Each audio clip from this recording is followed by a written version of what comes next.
بالله من الشيطان اللعين الرجيم بسم الله الرحمن الرحيم الحمد لله رب العالمين والصلاة والسلام على النبي الكريم وعلى آله الطيبين الطاهرين المعصومين المنتجبين ولعنة الله على أعدائهم من الآن إلى قيام يوم الدين آمین یا رب العالمین.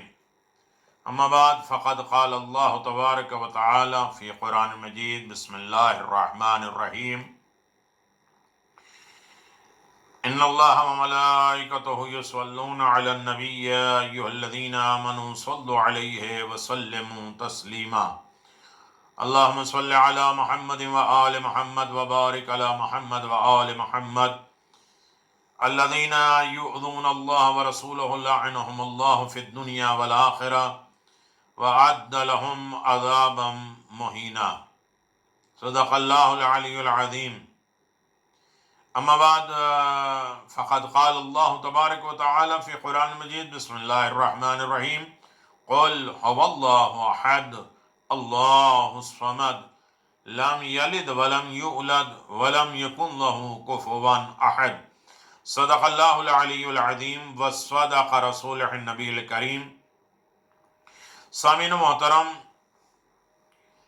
دین کی جڑ اور شاخ اصول دین اور فروع دین کے سلسلے میں یہ گفتگو جاری و ساری ہے. بحمد اللہ 28 حصے اور قسط ہو چکی، جس میں توحید الہی، عدل پروردگار، ابھی نبوت کا سلسلہ اپنے 8ویں مرحلے میں داخل ہو رہا ہے. نبوت کے سلسلے میں نبوت کی ضرورت، اہمیت، نبوت کے کام اور نبی کا احکام، نبی کا رابطہ خدا سے، نبی کا دستور اور اس دنیا میں نبوت کی اطاعت اور نبوت کا اعجاز. آنے والے نبی نے نبوت کا تذکرہ کیا، زمانہ اور معاشرہ ان کا گواہ ہے، اور انہوں اپنی نبوت کی گواہی کے لیے اللہ کی طرف سے معجزات لے کے آئے. معجزات بھی کئی طریقے سے ہوتا ہے، ایک وقتی ہوتا ہے، ایک دائمی ہوتا ہے، پھر اس کے بعد اس کے محرکات ہوتے ہیں، اس کی علت ہوتی ہے، اس کی وجہ ہوتی ہے. اور نبوت کا ایک اہم ترین رول یہ ہے کہ نبی خدا کی طرف سے ہوتا ہے، خدا کی خبریں لے کر معصوم کے ذریعے خود عمل کرتا ہے، اور کبھی احکام الہی معصوم کے ذریعے حاصل کرتا ہے اور خود بھی عمل کرتا ہے، دوسروں تک پہنچاتا ہے. اسے رسول کہتے ہیں.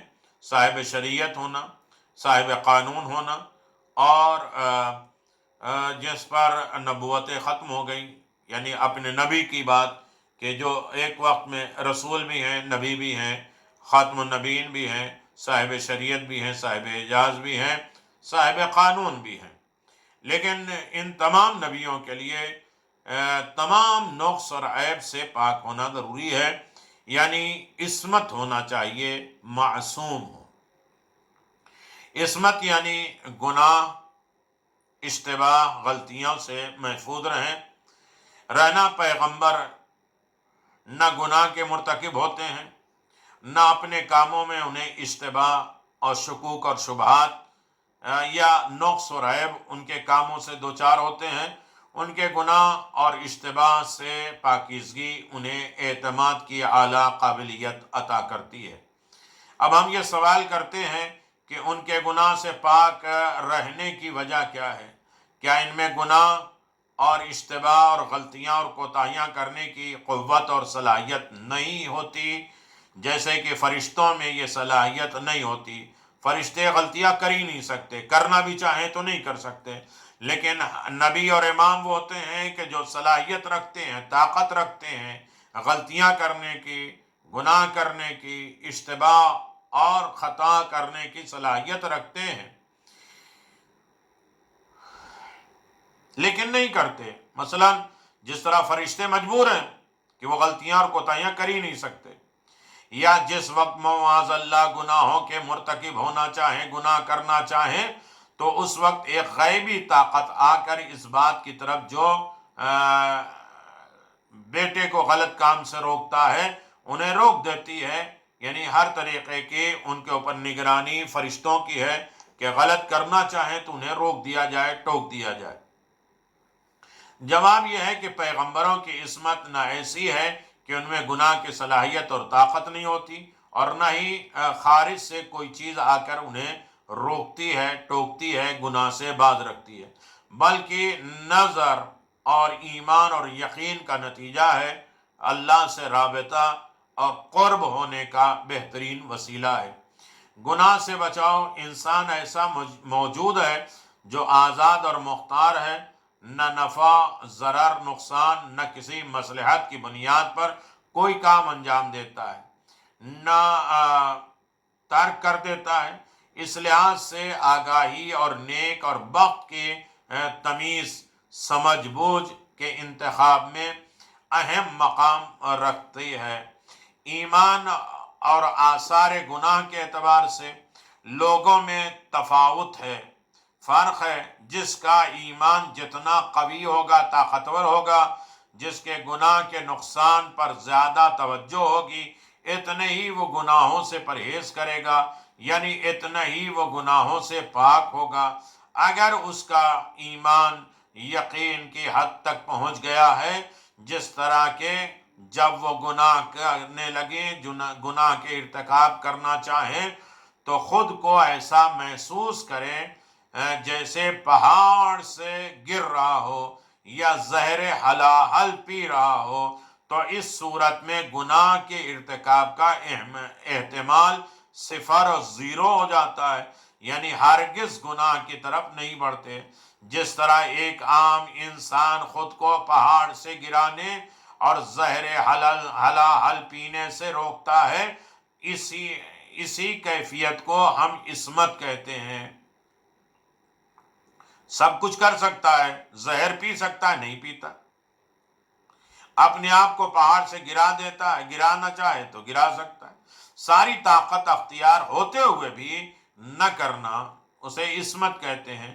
پس گناہ سے محفوظ رہنے کا سرچشمہ ایمان کامل، بہترین تقوی ہے۔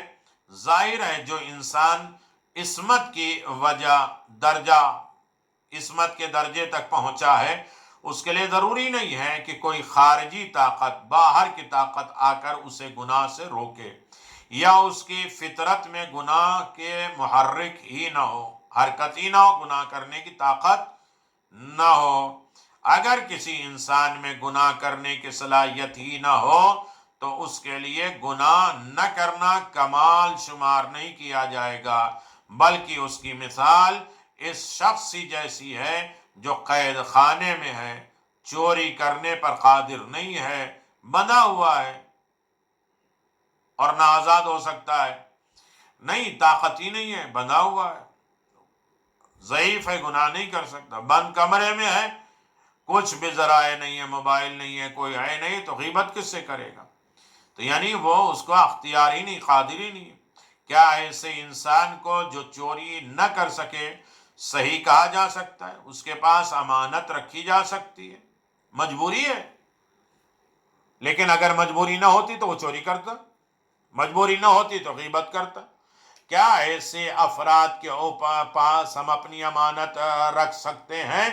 عصمت کا درجہ اس سے کہیں بلند ہے کہ مجبوری میں بچنا نہیں، مجبوری میں غلطیوں اور گناہ اور اشتباہات سے بچنا کمال نہیں ہے، صاحب اختیار ہونا۔ عابدوں کی عبادت کے سلسلے میں ایک روایت نقل ہوتی ہے کہ جس میں جنت کی تمام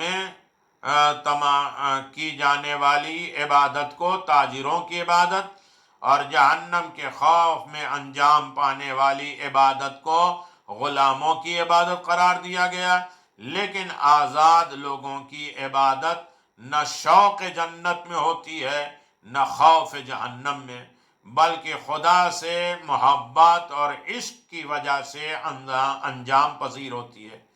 امام جعفر صادق علیہ السلام فرماتے ہیں، ایک جماعت نے خدا کی محبت اور عشق میں اس کی عبادت کو سودا آزاد لوگوں کی عبادت ہے، وہی سب سے افضل عبادت ہے کہ جہاں نہ خوف کی وجہ سے ہو، نہ لالچ کی وجہ سے ہو، بلکہ اس سے محبت اور عشق کی بنیاد پر اسے خدا اور قادر مطلق مانتے ہوئے اس کی عبادت کرنا، یہ اصل عبادت ہے۔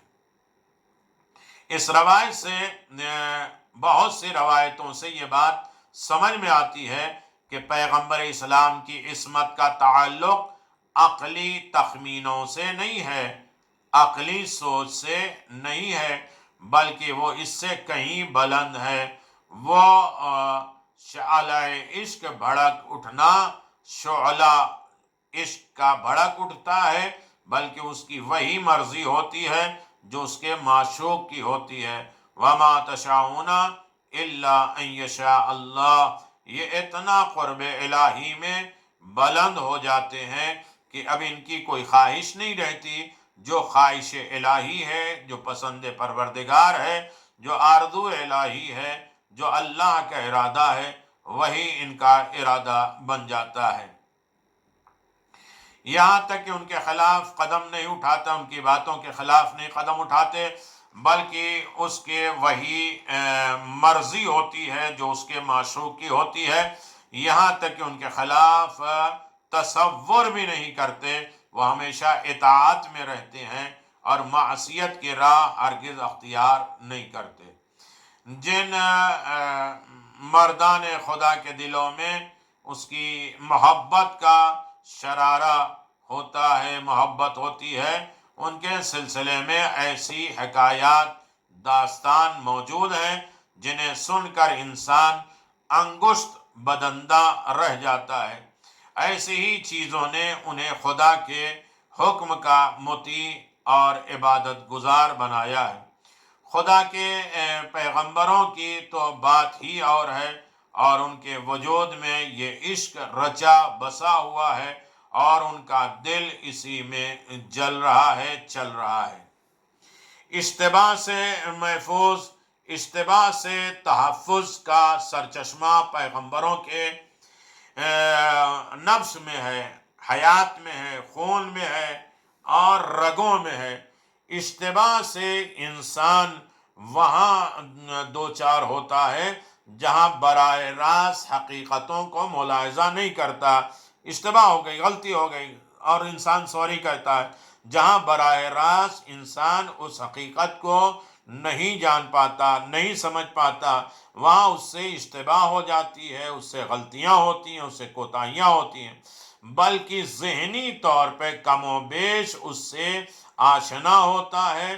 مثلا اگر ہم تسبیح کا ایک دانہ ایک ظرف میں ڈالیں، ایک برتن میں ڈالیں، اور اس کے بعد دوسرا دانہ، اور اس کام کو 100 بار انجام دیں، تو یہ 100 دانے ہوں گے، نہ کم نہ زیادہ۔ لیکن حساب کے لحاظ سے ممکن ہے کہ ہمارے ذہن سے اشتباہ ہو جائے کہ پتہ نہیں میں نے 2 ڈالے ہیں یا 4 دانے ڈالے ہیں، 99 ہوا یا 101 ہو گیا۔ یہ خیال پیدا ہوئے کہ 99 دانے ہو گئے یا 101 ہو گئے، 102 ہو گئے، اب مجھے اشتباہ ہو گئی، مجھ سے غلطیاں ہو گئی کہ میں صحیح طریقے سے اس پر دماغ نہیں لگا پایا۔ اس صورت میں حساب کرنے والا ہمارا ذہن اشتباہ سے دوچار ہو جائے گا، لیکن حقیقت ایک ہی ہے۔ خدا کے پیغمبر وحی کے ذریعے کائنات کی حقیقت سے ارتباط رکھتے ہیں، رابطہ رکھتے ہیں، اور حقیقت سے آگاہی کے بعد اشتباہ نہیں ہوتا۔ جب حقیقت جان لیتے ہیں تو اس میں کوئی کوتاہیاں، کوئی غلطیاں نہیں ہوتی۔ پیغمبروں اور نابالغہ افراد میں فرق ہے۔ جو ہمارے پیغمبر ہیں، ہمارے رسول ہیں، اور جو رسول نہیں ہیں، ان میں کیا کیا فرق ہوتا ہے اور کس طریقے سے ان کے اندر کوتاہیاں اور غلطیاں موجود ہوتی ہیں۔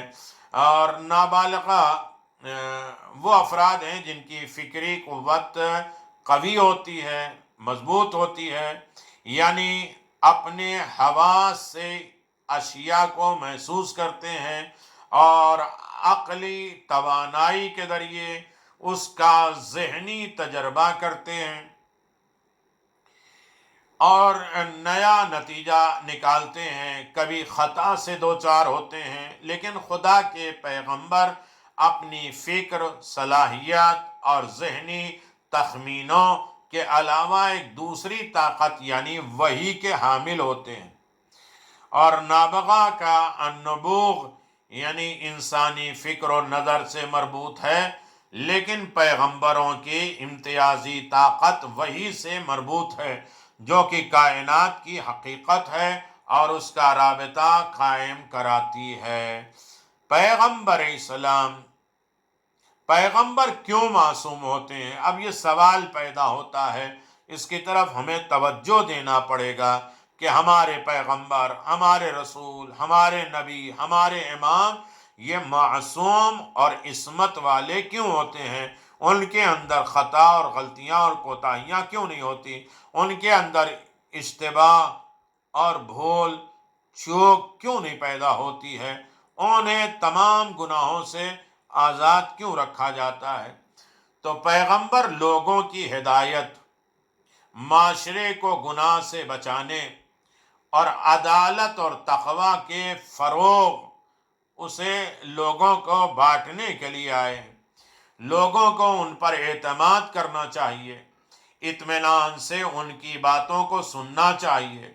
جب لوگ انہیں ان کے قول کے خلاف عمل کرتے دیکھیں گے، جبکہ لوگوں کی صداقت، امانت، تقوی، عدالت کی دعوت دیتے ہوں گے اور خود دوسروں کے حقوق کو پامال کرتے ہوں گے اور گناہوں سے آلودہ ہوں گے، یا لوگ ان کے بارے میں گناہ کا احتمال دیتے ہوں گے، تو ہرگز اطمینان قلب کے ساتھ ان کی باتوں کو نہیں سنیں گے اور ان کی باتیں کانوں سے آگے نہیں بڑھے گی۔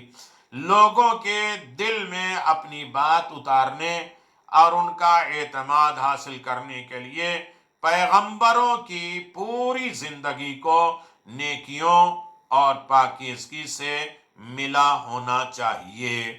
یہ ہے پیغمبر کی لائف اور پیغمبروں کی زندگی، جن کے پاس اطمینان قلب ہو، جن کے اندر کوئی گناہ کا احتمال نہ ہو اور ان کا قلب مطمئن ہو اور ان کی باتیں لوگ سنیں، لوگوں کے دل میں اپنی بات اتارنے کی طاقت ہو اور ان کا اعتماد حاصل کرنے کے لیے پیغمبروں کی پوری زندگی کو نیکوکار اور پاکیزہ ہونا چاہیے، تاکہ ان کے اندر کوئی نقص، کوئی عیب، کوئی خطا، کوئی غلطی، کوئی کوتاہی نہ ہو، اور لوگ یہ نہ کہہ سکیں یہ ہمارے جیسے بشر ہیں، یہ ہماری ہدایت کیسے کریں گے، یہ بھی غلطیاں کرتے ہیں، کوتاہی کرتے ہیں اور ان سے بھی سرزد ہوتے ہیں، خطائیں ہوتی ہیں، یہ ہماری رہنمائی کیسے کر سکیں گے؟ ان کے اندر اتنی نیکیاں، صلاحیت ہو کہ وہ پاکیزگی سے ملی ہوئی ہو اور ان کے اندر کوئی نقص، کوئی عیب نہ ہو، وحی کا سلسلہ انہیں جاری ہو اور خدا سے رابطہ ان کا رکھا ہو اور خدا کی ذات سے وہ مربوط ہوں۔ اب یہ رہا، یہ خلاصہ یہ ہے کہ پیغمبر نہ گناہ کے مرتکب ہوتے ہیں، گناہ کر پاتے ہیں اور کر سکتے ہیں لیکن کرتے نہیں ہیں۔ یہ ملائکہ جیسے نہیں ہیں، ملائکہ گناہ کر ہی نہیں سکتے، یا کوئی بچہ ہے غلطی کر ہی نہیں سکتا، اسے روکنے ٹوکنے والا کوئی نہ کوئی موجود ہو، یہ ایسے مجبور نہیں ہیں، لیکن مختار ہونے کے باوجود، صاحب اختیار ہونے کے باوجود بھی یہ خطاؤں اور غلطیوں سے محفوظ ہیں اور نہ اپنے کاموں میں اشتباہ، غلطیاں، کوتاہیوں سے دوچار ہوتے ہیں، اور گناہوں سے تحفظ اور ان کی حفاظت کا سرچشمہ انہی کا ایمان اور ان کا تعین معین کے علاوہ درجے پر فائز ہونا ہے۔ اشتباہ سے محفوظ رہنے کا منبع، مرکز اور مخصوص شناخت ہے، پہچان ہے کہ کس طریقے سے اشتباہ اور غلطیوں سے محفوظ رہیں گے اور ایمان اور ان کا یقین اعلیٰ درجے پر کس طریقے سے پہنچے گا، یہ پہچان ہو اور انہیں کائنات کی حقیقت سے مربوط کرتی ہے۔ خدا سے رابطہ، کائنات کی حقیقت سے ان کا رابطہ، اور یہی ربط انہیں اس پہچان کا ذریعہ بنا دیتی ہے۔ پھر اس کے بعد پیغمبروں اور نابغہ لوگوں کے درمیان یہ فرق ہے کہ نابغہ اپنے حواس اور قوی ذہانت سے نیا نتیجہ نکالتے ہیں، لیکن پیغمبر اپنی فکری طاقت کے علاوہ وحی کے بھی حامل ہوتے ہیں۔ وہ ان کے اندر فکر بھی ہوتی ہے اور طاقت بھی ہوتی ہے، ذہانت بھی ہوتی ہے، اور وہ لوگ اسے نکال تو سکتے ہیں، لیکن پیغمبروں کے پاس طاقت اور بھی ہوتی ہے۔ وہ وحی الہی کے بھی پابند ہوتے ہیں، حکم خدا کو بھی جانتے ہیں، احکام الہی ان کے سامنے ہوتی ہے اور وہ احکام الہی کے پابند ہوتے ہیں۔ تیسری بات، پیغمبروں کا معصوم ہونا انہیں قابل اعتماد بناتا ہے، بھروسے کے لائق بناتا ہے، اور دنیا ان کے اوپر بھروسہ کرتی ہے کہ یہ معصوم ہیں، ان سے غلطیاں نہیں ہوگی، یہ گھر چھوڑ کے چلے جائیں گے لیکن ہماری امانتوں کو ضائع نہیں کریں گے، جو ہم نے مال رکھا ہے چاہے 40 تلواروں میں گھیر کے ہم انہیں قتل کرنے کے لیے آمادہ ہیں، لیکن پھر بھی ہمارے مال میں خیانت نہیں کریں گے، یہ غلطیاں نہیں کریں گے، یہ کوتاہیاں نہیں کریں گے، ان کے اوپر اعتماد اور بھروسہ ہے۔ اور لوگوں کو اطمینان قلب کے ساتھ ان کی دعوت کو قبول کرتے ہیں، بڑے اطمینان اور سکون کے ساتھ ان کی دعوتوں کو سنتے ہیں اور دعوتوں کے طرف توجہ کرتے ہیں، دعوتوں کو سمجھتے ہیں، غور و فکر کرتے ہیں، اور ان دعوتوں کو اقرار کرتے ہیں اور اس دعوت کو قبول کر لیتے ہیں، اس لیے کہ اس میں کوئی نقص، کوئی عیب، کوئی خرابی، کوئی کوتاہی موجود نہیں ہوتی ہے۔ ان کو اس منزل پر اعتماد اور بھروسہ ہو جاتا ہے، لہذا ان کے علاوہ اور کوئی چیز انہیں نظر نہیں آتی۔ یہی وجہ ہے کہ نبوت کی زندگی میں وہ کمالات موجود ہیں جو کسی میں وہ کمالات موجود نہیں ہیں۔ اب یہ رہا مسئلہ یہ کہ نبوت، عقیدہ نبوت یا نبوت کا جو عقیدہ ہے، عصمت ہے، معجزات ہے، نبیوں کی گواہی ہے، معاشرے میں ہول سول ہو، وحی پروردگار کا پابند ہو، گناہوں سے پاک ہو، اشتباہات سے پاک ہو، اور اس کا رابطہ خدا سے بھی ہو، بندوں سے بھی ہو، بندے اس پر اعتماد کریں، بھروسہ کریں، اور وہ یقین اور عشق کی منزل پہ خدا سے اتنا قریب ہو کہ گناہ کر سکتا ہے لیکن نہیں کرتا، محبت اور یقین اور ایمان کی منزل پہ اور فائز ہے کہ ہر طریقے کی کوتاہیوں اور غلطیوں سے محفوظ ہے۔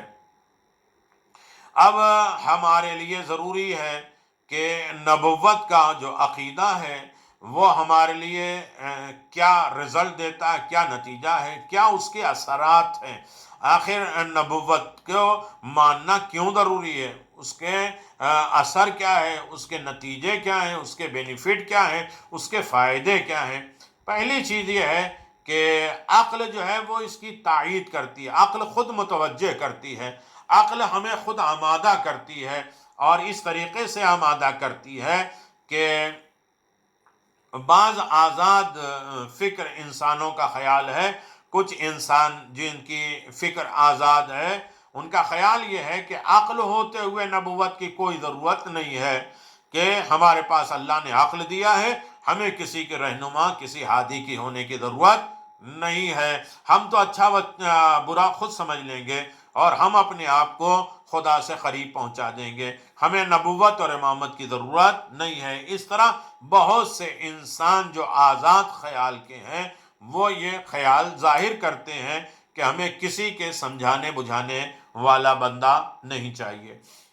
نبی کی رہنمائی دیوانوں کے لیے ہے تو دیوانے قابل ہدایت نہیں ہوتے، اگر نبی آتے ہیں پاگلوں کے لیے تو پاگل تو صحیح راستے پہ آتے نہیں، ہماری ہدایت کرتے ہیں تو اللہ نے ہمیں عقل دی ہے، ہمارے لیے نبوت کی ضرورت نہیں ہے۔ بہت آسان جواب دیتے ہیں، اور شیطان بھی انہی کی رہنمائی اور وحی کر دیتا ہے اور لوگ اس کی بات کو مان لیتے ہیں، اور کہتے ہیں کہ نبی کی رہنمائی دیوانوں کے لیے ہے تو دیوانے کی ہدایت نہیں ہو سکتی، اور اس کی رہنمائی کا تعلق صاحبان عقل سے ہے، تو صاحبان عقل ہی ان کی رہنمائی کے لیے کافی ہے، انہیں کسی نبی رسول کی ضرورت نہیں ہے۔ یہ آزاد لوگوں کی فکریں موجود ہیں، لیکن در حقیقت یہ خیال ایک فریب ہے، ایک دھوکہ ہے، ایک مکر ہے، نظر سے زیادہ اہمیت نہیں رکھتا۔ اس میں کوئی شک نہیں کہ انسان عاقل پیدا ہوتا ہے اور پیدا کرنے والے نے اسے قوت عقل دے کر دنیا میں بھیجا ہے، لیکن اس سے بھی کسی صاحب عقل کو انکار نہیں ہو سکتا کہ عقل نہ علم ہے نہ عمل ہے، عقل نہ علم ہے نہ عمل ہے، لہذا عقل کرنے رکھنے والا انسان یہ سمجھ سکتا ہے کہ دنیا میں اسے بھیجا ہے کچھ علم دے کر اور کچھ عمل کرنے کے لیے اسے رہنمائی کی ہے، تو لہذا عقل نہ علم ہے اور نہ عمل ہے۔ علم اور عمل عقل کے کام اور اثرات ہیں۔ اچھا کام کرنا، برے کام کرنا، یہ کیا ہے؟ عقل کے اثر ہے۔ عقل جدھر گائیڈ کرتی ہے، جدھر لے جاتی ہے، انسان عمل کر لیتا ہے، علم کر لیتا ہے۔ علم نہیں ہے تو عقل نہیں ہے، عقل ہے تو علم حاصل کر سکتا ہے، عقل ہے تو عمل کر سکتا ہے، یعنی علم و عمل کے لیے عقل کے کام اور اثرات ہیں۔ اس کے معنی اور مفہوم میں شامل نہیں ہے کہ یہی وجہ ہے کہ دنیا میں کروڑوں صاحبان عقل جاہل اور بے عمل پائے جاتے ہیں۔ انسان کتنی ہی قوت، ادراک، شعور کیوں نہ رکھتا ہو، منزل علم پر ایک معلم کا بہرحال محتاج ہے۔ کتنا بھی بڑا دانشمند، عقلمند، باشعور، ہوشیار ہو، پھر بھی اسے بتانے والا، سمجھانے والا، معلم، سمجھانے والا ہونا چاہیے، اس کا وہ محتاج ہوتا ہے۔ کتنا ہی بڑا صاحب علم کیوں نہ ہو، اس کا علم نہ خیر پر عمل کرنے کے لیے کافی ہوتا ہے، نہ شر سے روکنے کے لیے ہوتا ہے۔ وہ منزل علم میں معلم کا محتاج ہے اور منزل عمل میں صاحب کردار کے محرک کا محتاج ہے۔ ایک علم میں معلم چاہیے اور منزل عمل میں ایک کردار، شخصیت چاہیے، جنہیں سمپل بنایا جائے، جنہیں نمونہ بنایا جائے، جن کو اپنا لیڈر بنایا جائے، جن کو اپنے آگے رکھا جائے اور ان کے مطابق زندگی بسر کر جائے، یہ ہمارے لیے ضروری ہے۔ اسلام کی زبان میں اسے معلم، محرک کو نبی کہتے ہیں، جو ہمیں علم، ہمارے عمل کی طرف ہمیں گائیڈ کرے۔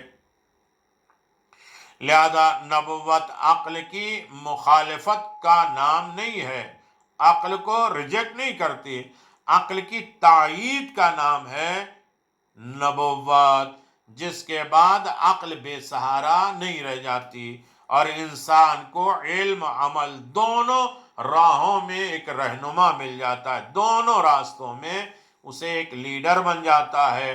نبوت عقل کی کہیں مخالفت نہیں کرتا، عقل کی تائید کرتا ہے، جس کے بعد عقل بے سہارا نہیں رہتی ہے، اس کا ایک پاور ہوتا ہے اور انسان کو علم اور عمل دونوں راہوں میں ایک رہنما مل جاتا ہے اور ایک ہدایت کرنے والا، سمجھانے والا، حفاظت کرنے والا مل جاتا ہے۔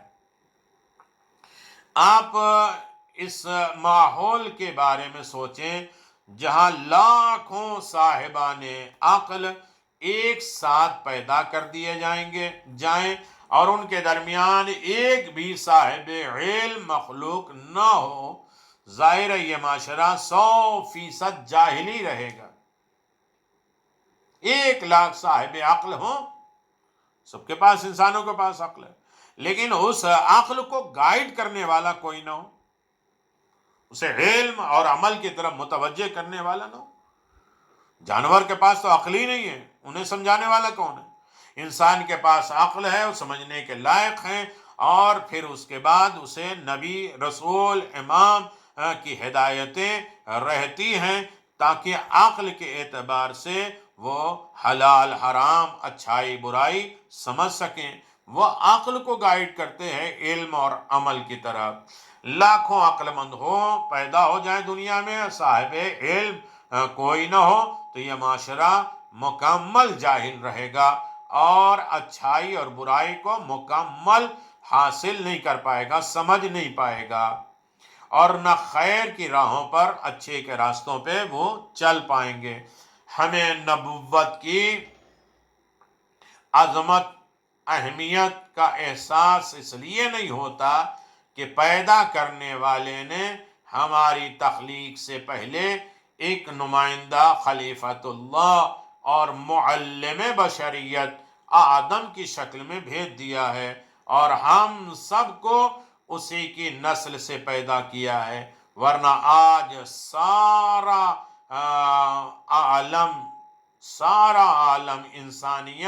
عالم انسانیت جاہل مطلق ہوتا، اور دنیا جنگل کا قانون رائج ہوتا، اور سب ایک دوسرے کو فنا کر چکے ہوتے۔ آپ اندازہ لگائیں، ہمیں نبوت کی عظمت اور اہمیت کا احساس اس لیے نہیں ہے کہ ہمارے عقل کو گائیڈ دینے والا تھا، ہمیں سمجھانے والا تھا، ہمیں معاشرے میں اچھائی بنانے والا تھا۔ ہماری تخلیق پہلے ایک نمائندہ خلیفۃ اللہ کے ضمن میں ہو چکا۔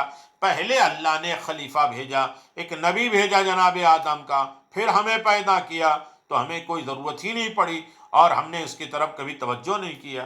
لیکن جس معاشرے میں پہلے ہادی نہ ہوتے، نبی نہ ہوتے اور انسان ہوتے، اور اس کی عقل کو گائیڈ کرنے والا، متوجہ کرنے والا، سمجھانے والا کوئی نہ ہوتا، تو ہم اس کی نسل سے نہ پیدا کیے جاتے، ورنہ آج عالم انسانیت جاہل مطلق ہوتا اور ان کو کوئی سمجھانے والا، گائیڈ کرنے والا نہ ہوتا، اور دنیا میں سوائے گناہ، غلطیاں، کوتاہیاں، ظلم، جبر کا قانون رائج ہوتا، اور پوری کائنات میں لوگ جو ہے وہ فنا ہو چکے ہوتے، بیکار ہو چکے ہوتے، اور رسوا اور ذلیل ہو چکے ہوتے۔ لہذا عقل کے بحاظ پہ نبوت کی ضرورت ہے، جو عقل کو بھی گائیڈ کرے، عقل کو بھی علم اور عمل کی طرف لے کے جائے، اچھائی برائی سمجھائے، اور معاشرے میں فتنے فساد کو دور کر سکے۔ یہ عقل کب سمجھے گی؟